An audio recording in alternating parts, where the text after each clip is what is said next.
Hey everybody, Michael LeJeune here with Game Changers for Government Contractors. We have a very frequent guest, Kathleen. I think, given this episode, you've probably been on the show more than anybody, but maybe Josh. You've been around for a long time with us. 9, 10 years we've been in the podcast. You've been in the Game Changers book. Been on the podcast several times. So welcome back. Before we dive in and talk about your topic today, why don't you tell everybody a little bit about who you are and what you do for those who haven't caught you on one of the episodes? Well, it's always great to be back on your show, and I just love your show and all the topics Thank that you. you cover, and it's just great. I think it's such a great value and I asset appreciate that. to the community. So, no, you did not pay me to say that. Okay. So, I am Kathleen Smith. I'm the Chief Outreach Officer for an organization called ClearedJobs.net. We are a job board, job fair company operating in the security cleared community and recruitment marketing. We've been around since the beginning of 2001, and I joined them a little bit later after that when I had the opportunity to come in and sort of form their logo and their branding and work on the events. And it's a veteran owned firm, and I'm also a military spouse. So, sort of hit a lot of buttons for me, and I've just had a really great journey with them over the years. That's awesome. That's awesome. Well, you'd reached out to me with just a very quick overview of you guys started this new recruiting challenges newsletter, and I wanted you to tell everybody a little bit about that, and then I'll have you some questions there. So why don't you hop in and tell everybody about why'd you start it and kind of what's the focus of it? So, we started another podcast called Security Cleared Jobs: Who's Hiring and How, in the beginning of 2022. And that podcast is really focused on the job seeker. So, we interview cleared facilities employers and sort of ask them about their companies, ask them about their insights into recruiting, any tips that they would give to cleared job seekers, any things that they would highlight for transitioning veterans. But since I'm always looking for ways to help recruiters sort of share best practices, behind the scenes, I would always ask a question. What was your biggest recruiting challenge? And what are the tools or skills that you use to overcome this? And this just goes back to my long-standing belief that while companies and recruiters may compete against each other, in essence, we're all supporting the mission. And Mm. if we can share our best practices and then put our own unique twist on it, we can all help each other. And that was part of the reason why I started an organization called Recruit DC back in 2009, where we brought recruiters together and we sort of trained and came up with best practices. It was also just sort of a curiosity of mine of we hear in sort of any kind of media or social media or recruiting news in general that this is the new trend. This is the new silver bullet. This is the new thing that everyone has to have. And when I listen to recruiters talk about they know how to find talent, they know how to do things, but they're constantly up against a consultant or senior management or somebody coming up to them and saying, you're not a good recruiter because you're not using this new flashy, expensive Mm. tool, or you're not doing something this way. And what I know after I've been in this industry for a few decades is that recruiting is a face to face human interaction practice. Mm. And there are specific tools that everyone uses, but each tool is different in each professional's hands. So it was very interesting to me just to constantly hear of the various different challenges. So we decided that we needed to find a way to share this information. And I didn't really want to get on the concert, the conference circuit again and go around and present this because we know that not a lot of people have the budget to go to conferences anymore. And while we have our own newsletter, which we've been sharing this information with our own customers, I wanted to reach a broader audience. So we decided to do two things. And my wonderful staff puts up with all of these great ideas that I come up with because I think that they're really great and they're going to be easy to implement. And lo and behold, I Yeah. have just Yeah. added another behemoth on their shoulders. So they have just been very patient with me on this. So we have had almost 3 years worth of data on this question. And I had to put sort of a stop on it. So, the beginning of last summer, I looked through about 150 responses and tried to categorize them into were there similarities? Because I know when I was listening to these answers, there were similarities, even though they were voiced very Mm. differently from one guest to the next. And so we came up with 9 to 10 sort of commonalities that were common challenges, and then pulled them together, added some data, sort of looked at some research, who else was putting out research about these topics, and decided to do two things. One is we've done it as a Cleared Recruiting Challenges newsletter on LinkedIn, only 10 episodes. But then we've also done a podcast with it. So my co-host Rachel Bozeman, formerly one of my customers, decided to go to the commercial space. Very sad about that, but she's just so smart and so proficient in recruiting and how you handle hiring managers and how you handle candidates.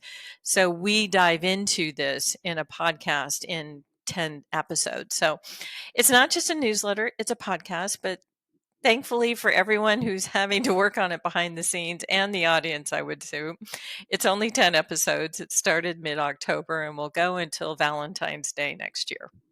Nice. Well, what did you find as like the top three challenges that recruiters were having? So, you know, the top three were not surprising. The top two sort of were hand in hand. The first was getting people on site, and the second was competitive salaries. And those were sort of said at the same time. A lot of times people actually said them together. And I'll go into some of the solutions on that if you want to hear those. The other one, it was sort of how do you get your candidate engagement? How do you get your culture fit? So, as we all know, when we recruit within the cleared community, it's like those Russian dolls that sort of are inside of each other. First you have to find the requirements on the contract. Then you have to find if the person is the right fit for the company. Then you have to find if the person is the right fit for the agency. And then you have to find if they're the right fit on the team. And it was very interesting talking to people about that. But I know the one that a lot of people were sort of stymied with was this question of getting remote jobs, hybrid jobs, and that really changed from 2020 to 2022. I mean, when we first did the question, and I did some data, we had, a lot of positions were remote and hybrid at the beginning of 2022.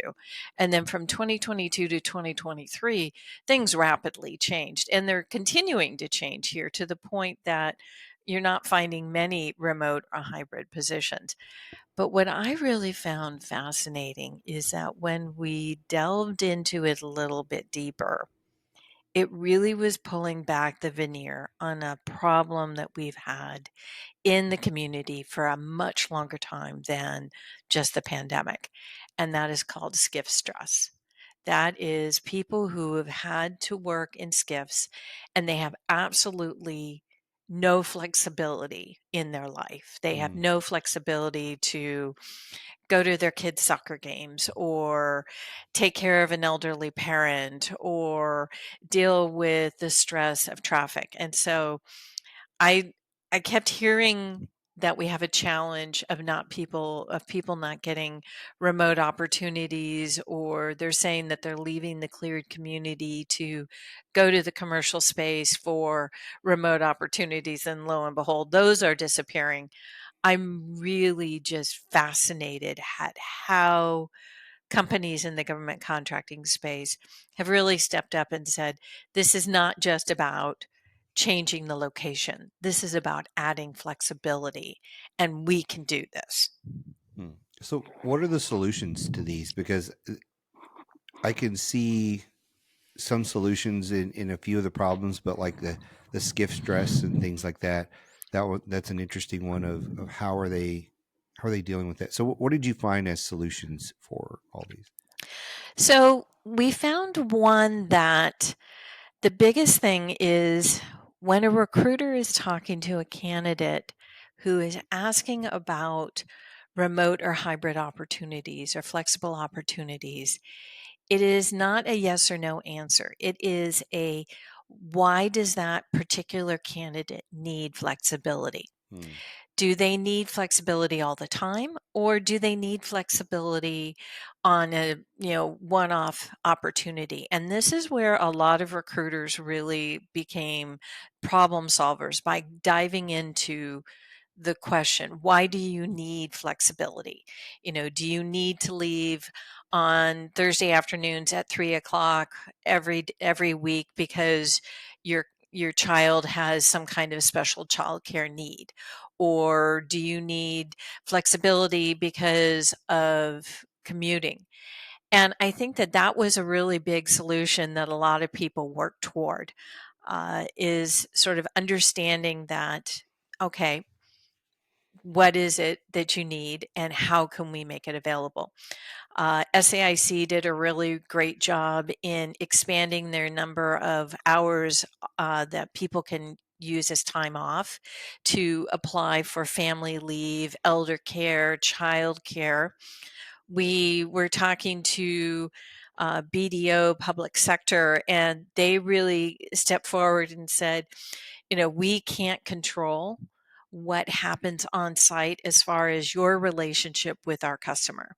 So we're going to empower you to have a really good relationship with the customer, and the customer can decide if you have now built the credibility, the accountability, so that you can create a flexible schedule with them, which I thought was really something that we've heard a lot happen, but the first time I heard someone really codify it in the way they treat their candidates and the way they treat their employees. And it was something that they actually said throughout the interview process. It's like, we don't have a standard flexible work schedule because we have a contract that we have to fulfill with this customer. But if you build your reputation and your reliability with the customer, we will support you in creating a flexible schedule. Hmm.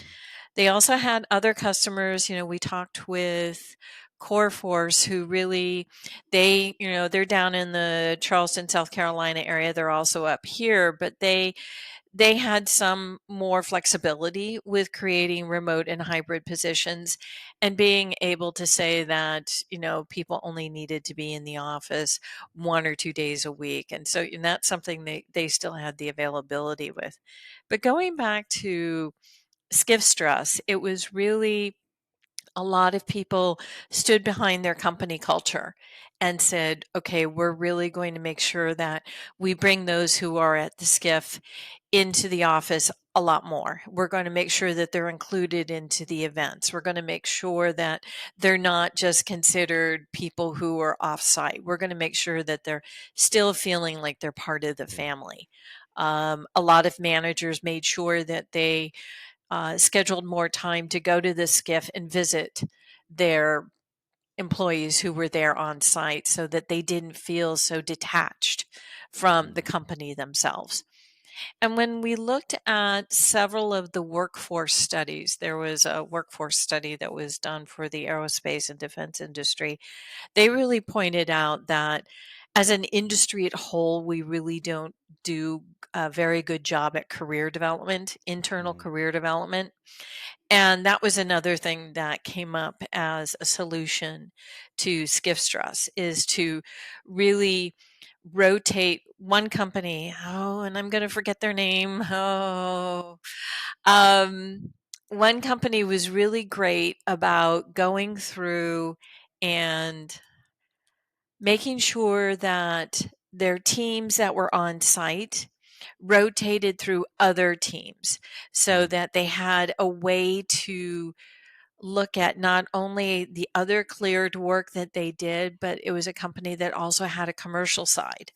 And it really was very a successful strategy, because if you have someone who is familiar with your cleared work, who then also sees your commercial capabilities, and then they know that a new proposal is coming down the pipeline, or that you're going to need to recompete on a contract, and you have someone with inside knowledge of the contract who also knows more of your capabilities, you have a win-win situation. You have someone right. who has so much more ownership about being part of the team.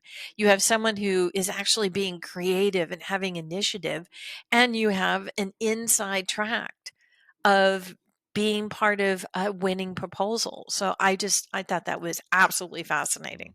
Mm, yeah. And I actually think that was Iron Eagle, but I don't quote me on that. Hmm, yeah. Yeah, it's interesting, when you start to peel back the challenges, the thing about a recruiter, whether you are an outsourced recruiter or an internal recruiter, I mean, you're all dealing with the same challenges. They're all people challenges. And I think we know that we're trying to acquire people through the process, but then companies assume that whoever they acquire is perfect.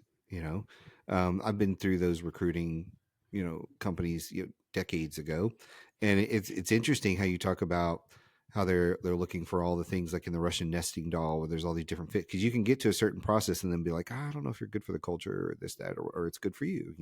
Hmm. Um, but I think people forget that it's about a people business, Hmm. and it's very easy uh, to focus on the nuts and bolts of the job and trying to complete the mission and those kind of things, but then they don't necessarily think about, well, why are we losing people, and why are they not happy, and why are they not feeding us information and intelligence back to the sales team, or the project managers, program managers, in order for us to dig in deeper with the customer or whatever it may be. And it's, oh man, they disengage because they don't like being treated as a tool, Hmm. maybe. Hmm. And so being able to kind of peel it back and look at how they're people, uh, to me seems like one of the biggest solutions of it all, is looking and saying, let's figure the people side of it out. Hmm. Because I think in every business and in every industry, it seems like the pendulum starts one way and starts swinging, and then it comes back and forth, and maybe in the past decade or so it got really out of whack in the tool part, and then maybe it also got out of whack during COVID, or it Hmm. swung the other way and it got out of whack, and maybe now it's a rebalancing in the middle of trying to look at and say, well, they are people, but they are also tools and for the job, and how do we have a happy medium somewhere where we're giving people what they need so they can do the job better, and that sort of thing. So it Hmm. sounds like there's a combination of those types of things. Were there any other insights that you think you could share today on this? Oh, so many insights. Well, what's your top two more? We'll do that. What's the top two more? Because people could listen to this and kind of get a little glimpse of it all, but we'll Hmm. recommend they go check out the podcast. Whether Hmm. regardless of where you're at. So let's not give them everything. Let's give them like Okay. what are like two really good ones you want to share here? Well, I am going to give a bit of a spoiler alert on this, and I'll let you know, in every single response for solutions, not one person said AI was going to be their solution, or Really that they were even looking at AI for being the interesting. solution. Interesting. The other spoiler alert is I was fascinated that there wasn't a tool. It was more strategies. It was Mm, all strategies dependent on the I experience of like the that. recruiter. And a lot of them, as you just said, was about treating the candidate like a person. Mm, And I'm halfway through the series, and I'm working on my next article right now, which is, how do you build a brand? How do you build a brand when you don't have that budget? And I think that that's a real challenge for a lot of people, saying, it's so competitive out there. How do we get a name out? How do we get mm, known? And as you just said, it's people. It's the Yep. interaction. It's the face-to-face interaction. It's the in-person. We, had some really great people who said we touch base with our candidates at every stage of the hiring process. Now, you don't hear that much anymore. Right. And on the flip side, when you're talking about building your brand, your first interaction, your candidate's first interaction with you is your applicant tracking system Hmm. or your career site. And if you haven't looked at that from the job seeker's perspective, you're losing candidates even before you even knew Yeah. had them as a Most candidate. people won't waste their time. I mean, when I Mm-mm. was looking for a job back in the day, like there's so many of those that just there's such a turnoff, Right. and you can't find the information you need. You know you're going to take an hour to fill something out, and you're like, "Look, I just don't have the time for this." Hmm. You And it's funny because a lot of people push back and say, we have to have all those forms. We have to gather all that data.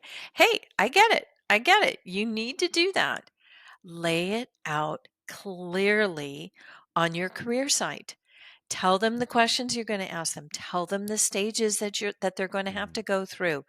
Give them an email address that they can write to say that they have a question. And be sure that when you're interviewing someone, you lay out their expectations. And it's not just their expectations of the overall hiring process. Be upfront with them about salary, because that was the Yeah. other big one, for a lot of people. It was, you know, we have some people who are now required to have salary transparency, and there's still a lot of discussion in the recruiting world in general. Is this going to hurt or help recruiting? Back in the day, everyone posted salary ranges until somebody said it was giving away competitive information. So, you have to look at that. But it Yeah. is about a people business, especially when you're asking people to support the mission and you want to find out why they want to come work for you. You need to lay out their expectations of the salaries. You're missing the boat if you're not being clear with them about all of your benefits, because that is the biggest thing that people said, wow, if they knew more about the benefits, they would come and work for the Yeah. company. Yeah. And I think that one that I found very interesting that sort of dovetails into that is communication, communication, communication. We really have, there's like several workforce studies done in the aerospace and defense industry about how how companies in this space are just such poor communicators and communicators to the people who are working behind the lines and behind the scenes supporting the Right. mission. Right. Well, I always tell like our coaches and other business owners who are doing business with the government's slow. That doesn't mean you have to be, but Hmm. they tend to adopt the speed of the government. The government will put out an RFP and maybe it's due in 30 days, maybe it's due in 45 days. And I know there's somebody listening to this saying, well, Mike, there's some people that put an RFP out on Friday and it's due on Monday. That Hmm. happens too. But a lot of times it's a lot of time. And then once they receive the RFP, they just sit on it and you don't hear Hmm. anything for weeks, sometimes months. And so our government contractors tend to adopt the speed of their client. Hmm. And I think that flows through into the recruiting side of they're getting all these resumes and like, well, we're not ready to start on this until March. We're just going to collect them and we're going to sit on them. We got all these great resumes. And it's like, well, those people are looking for a job. Some of them Hmm. may be out of work. Some of them may Hmm. be tired of their job and they're going to quit and find something else and take something else. And they're going to be loyal to it, even if it's not what they want because they made a commitment. So I think, when I have any time I've ever recruited for any kind of position, when I got a resume in and I liked it, I emailed them that day. If I got a resume in and I didn't like them, I emailed them that day Hmm. and just let them know, hey, we are starting interviews in 2 weeks. We would like to interview you. Let's go ahead and get that scheduled, whatever it may be. Hmm. I didn't sit on it for a week and a half and then say, hey, can you be here tomorrow at 3? Like we Hmm. didn't Hmm. do any of that kind of stuff, and we never will. So I really think the communication one is kind of a product of being in this environment and following suit, which is not good. Yeah. And then just, people thinking, well, I've got dates and timeline. Like you said, it's kind of, we got the secret date and timeline thing that no one knows about. We're not Hmm. going to tell anybody about, but this candidate's going to move on. Or they're going to get discouraged because they haven't heard back, when somebody else is going to respond, like a guy like me, and Hmm. say, got this, would love to interview you. It's going to be 2 weeks. Hmm. That kind Hmm. of thing. It's simple stuff like that. So, Yeah, um, there was one of our guests who took it a step further, and I think it really dovetailed into another really great solution. And not that I'm giving away all the secret sauce, but they made sure that they gave feedback to the candidate as to why they didn't get the position. that's good. And this is a very interesting thing, because you'll find a lot of people who will hide behind HR law on this one. Yeah. But this customer was doing a really great job in saying, the examples you gave were not very specific, Mm, or, you needed a little bit more in this certification or this skill set. And that was treating the candidate as a human. mm, It was establishing a relationship. And the way the respectful way that they were treating that candidate allowed them to be able to go back and talk to that candidate again after they yeah. had done the work that they had said. And the candidate brought them some referrals. So, again, respectfully treating the candidates, as you said, following up with them, giving them their what's going to happen, sharing with them their expectations. You know, I mean, it's not like the talent pool is getting any bigger, Yeah. and we're all competing with for the same full scope poly DevOps Yeah. engineer. So, Yeah. you Well, know. I remember the first job I got when got out of the army. Um, well, I'll back up. I was trying to get this job, and I'd been trying to get it for a while, and I finally got an interview.